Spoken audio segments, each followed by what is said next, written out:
문형포 보건복지부 장관 어제 그 관계부처 장관 회의 이후에 기자들이 브리핑에서 요즘에 동네 약국에서 마스크가 동인하고 있다. 마스크 착용 어떻게 보시냐라고 이야기를 했더니 마스크 착용하는 건 메르스뿐만 아니라 전반적인 위생을 위해서 장려하지만 굳이 메르스 때문에 추가적인 조치를 할 필요는 없다고 생각한다. 라고 이야기를 했습니다. 하지만요, 네티즌들이 공분을 사는 이유는 바로 지난달 23일에 이렇게 지금 공항이었나요? 방문을 하면서 문 장관이 정작 본인은 마스크를 아주 꼼꼼하게 착용하고 있는 모습이 공개가 되면서 또 공분을 좀 사고 있는 부분이 있죠. 네, 저기 뭐 분명히 사정이 있겠죠. 저희가 알지 못하는 사정이 있겠는데 일반 국민들이나 네티즌들이 보기에는 참 이해가 안 되는 광경이긴 합니다. 자, 물론 문영표 장관이 의사 출신도 아니고 의료인 출신도 아닙니다. 복지 전문가죠. 복지 전문가인데 뭐 장관이 다 할 수는 없겠죠. 하지만 그 방금처럼 모습 물론 사정이 있을 수 있는데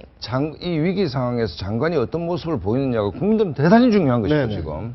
그러니까 말 한마디 한마디 신중해야 되는 것이고, 그 다음에 상황 파악을 장관이 정확하게 하고 있어야 되는 것이고, 그 다음에 이걸 국민들한테 어떤 말씀을 드려야 될 것인지가 굉장히 어떤 정돈돼서 나와야 되는데, 저만큼 국민들 마음은 예민하다는 거 아닙니까? SNS에 저런 게 펴진다는 것은. 그렇기 때문에, 과연, 그러니까 이 얘기를 좀 다른 차원에서 하면, 김태현 변호사는 법조인으로 계시지만 이 지점, 그러니까 관료들, 그러니까 세월호하고 똑같거든요. 세월호 처음에 보도됐을 때 배가 약간 기울어져 있었지 않습니까? 그 첫 보도는 거의 다 구했다였습니다. 그렇죠. 그다음에 이게 충격을 줬던 게 그 배가 약간 기울어 있다가 수장되는 과정을 며칠 동안 다 봤지 않습니까? 메르스 똑같습니다. 처음에 별거 아니다. 그러다 하는 사이에 걷잡을 수 없이 자고 일어나면 감염자가 대여섯 명씩 늘어나고 있습니다. 사망자로 3차 감염까지 발생하고. 세월호하고 어떻게 보면 거의 똑같은 거로 가는데 그 당시 문제가 됐던 게 뭔가 하면 관피아 문제 아니었습니까? 관료들의 무능함이었습니다. 관료들을 견제할 수 있는 기재가 아무것도 없다. 어디서 견제합니까?